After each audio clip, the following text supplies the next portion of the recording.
Hi, I'm Rachel Derry, Director of Communication and Outreach for Gem Legacy, coming to you live with an update from Tanzania. We wanted to give you a little kind of by the numbers, what's happened with our COVID-19 relief efforts, and also give you some answers to your most frequently asked questions. You've all been asking such wonderful and thoughtful questions about the situation here. So by the numbers, what's happened since we've begun assisting mining communities here? So we have fed 275 kids. Most of those are orphans that we're working with local orphanages, but there are also a lot of students who are from local schools. They may also be orphans, but many of them, the teachers and school administrators identified as being very likely to suffer from either malnutrition or even starvation at home. In addition to that, 29 mines. So with many thanks to our local networks for identifying mines in need and bringing them to us, those mines could have anywhere from 8 to 50 families dependent on them for their livelihood. Those mines range across Tanzania and Kenya and all different gem types that they're mining. This totals 543 families. And using an average of 4 people per family, although most families here have much larger families, it's very common in East Africa to have large families, we come to 73,410 meals. And that is all thanks to your contributions.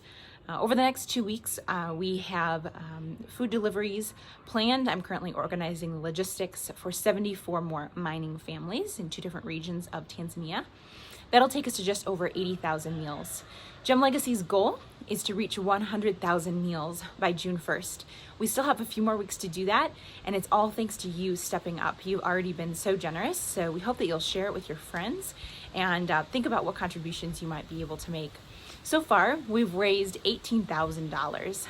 The wonderful part about that is the power of numbers, because over 50% of those donations were $50 or less. So, how do we get to 100,000 meals by June 1st? Here's how it happens. $25 feeds one child 30 meals for a month.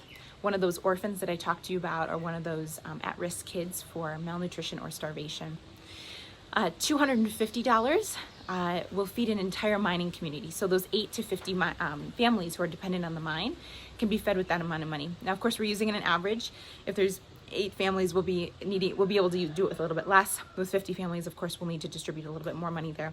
But using $250 as an average, we could do a range of 960 to 3,600 meals.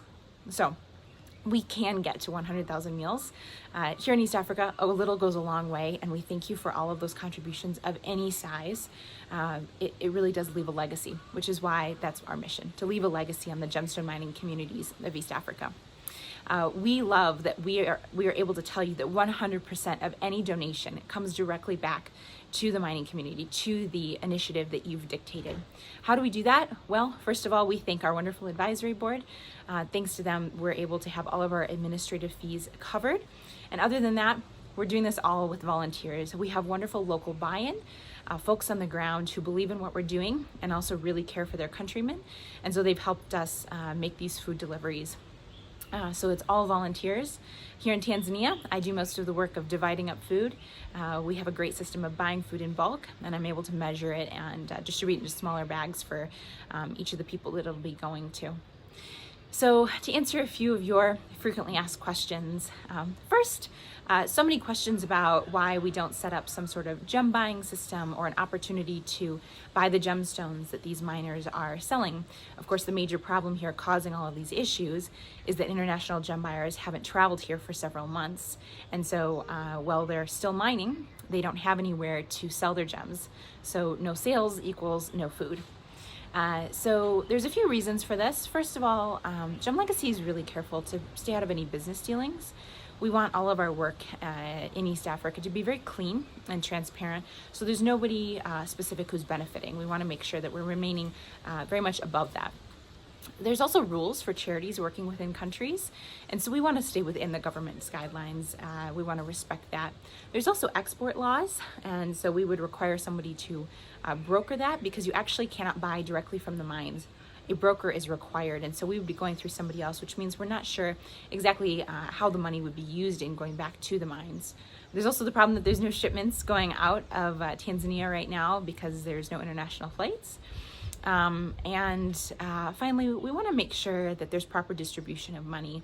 So right now we're delivering items, and we have supervision that those are going to the right places.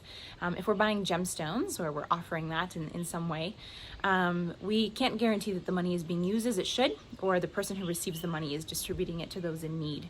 And so we want to be 100% confident in our actions here, and that we're staying true to our mission to serve the marginalized. Which brings us to kind of your second most common question about distribution of money. How are we able to do this with 100% confidence here on the ground that money is going where it needs to be? So we have wonderful trusted partners here on the ground. We posted them, some of them here on our social media. Those are partners we've known and worked with for 10 to 15 years. So we have a really trusted and vetted past with them to give us confidence in working with them. And those are those folks who are really worried about their countrymen and wanting to serve them. We also verify though. So any food purchase is done with receipts. I have to receive a verification of those purchases. And you'll see on our social media all of the pictures of those food deliveries. And so the pictures really lets us see each of those mining communities. Also, if I myself am not present at the food delivery and the food purchases, we always have multiple witnesses there. So there's two people, both of whom we've known for a long time, we have a trusted relationship with.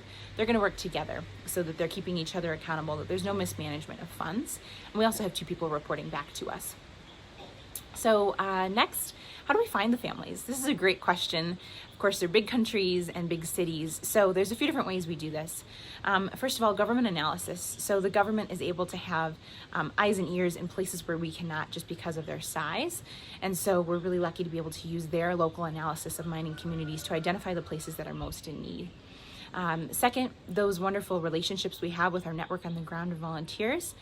They're constantly going around letting us know what they're seeing, giving us reports of places that are in need, letting us know the numbers, pictures, documentation.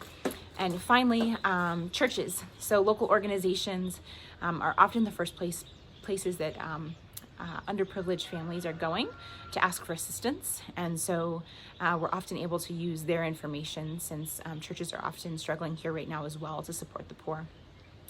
And finally, so many questions about what is the situation really here on the ground in East Africa. It's a great question because the reports are very conflicting and very much inaccurate. So in East Africa, the government is not necessarily separate from the media, which means that the government can control the reports that health officials and the Ministry of Health is giving to the media. And so if you look on world reports, Tanzania and Kenya still look very low in the number of cases, but on the ground here, actually, hospitals are overrun with patients. There's a lot of reports of people having to wait a really long time for health treatment. There's just a lack of resources, lack of doctors, lack of beds, lack of space. And so we're hoping to wait this out and assist these mining communities in passing the time until COVID-19 has left East Africa. The great thing for a lot of mining communities is they're really out in the bush. They're far away from the big cities. And so while they may need to travel occasionally to a city, their local village, to obtain things that they might not grow, because many East African miners are also farmers, so they're able to grow their own food. Of course, it's going to be planting season right now, and so most of them are at the tail end of whatever harvest that they had from last year to eat off of. So occasionally they'll have to go to a local town, but because that's so limited, we are hoping and praying that the local mining communities will very much be spared COVID-19. But we know that this is having a deep and tragic effect on their communities nonetheless. So Gem Legacy is committed to being here as long as this lasts. So while the numbers are improving in many countries around the world, we are still deeply declining into the virus here in Tanzania and Kenya. So we thank you for your continued support as long as this lasts. We are committed to standing with our miners, standing with our mining communities, the places where our gemstones come from, and listening to their needs and providing for them and giving them hope that we will all survive through the end of COVID-19. So we thank you for your continued support. You can always read more about our updates on our social media and also on our website, www.gemlegacy.org/COVID-19. Thank you so much.